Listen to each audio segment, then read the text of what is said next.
In this tutorial, I want to talk to you about the 3 best ways to record and publish your online course. By the time we're through, you'll have learned about 3 ways to record and publish your online content in order to boost viewer numbers and customer experience. Let's get started. 1. PowerPoint and voiceover. The first way to record and publish your online course is through PowerPoint or Keynote and voiceover.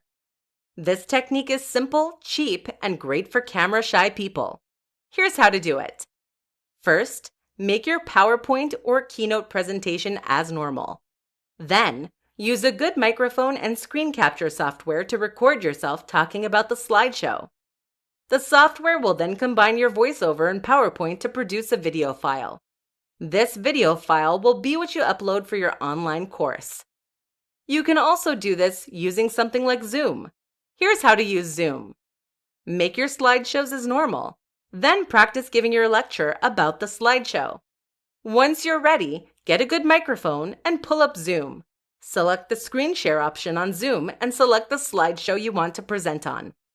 Press record and talk into your microphone as you give the lecture. Once you're finished, stop the recording. This technique may sound difficult, but it's not. Just make sure to get a good microphone and screen capture software like Camtasia, ScreenFlow, or Zoom, and you'll have your course recordings in no time. The second way to record and publish your online course is by videoing yourself.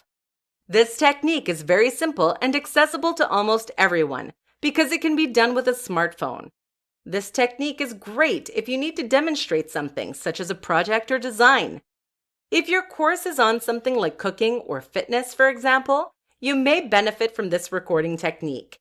Here's how to do it. Before getting started, make sure that you look presentable and professional. You do not want your appearance to distract from the lesson. Next, you can either hire someone to record you or set the phone or camera up on a stand. Depending on the angle of the camera, remove distracting background items and adjust the lighting so that the lesson will be well lit. Once all that is squared away, record yourself. Edit the video when you're done. 3. Filming and editing technology. Whether you used a PowerPoint and screen recording or a video to record your course content, the third way to record and publish online content is to edit the video using different technology. Editing the video can be tricky at first, but there are some technologies that are easy to use and are guaranteed to improve the quality of your videos. Let's check them out. Camtasia and ScreenFlow are 2 of the most popular editing software. With these editing tools, you'll be able to record your videos and edit them for optimal visual experience. They're recommended for a variety of video purposes, including video tutorials, meeting recordings, or YouTube videos.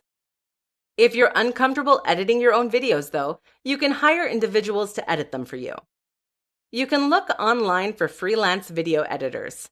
One of the most popular sites for this is Upwork.com, a site with one of the largest pools of freelancing talent. If you do this, you will not need to edit the videos yourself.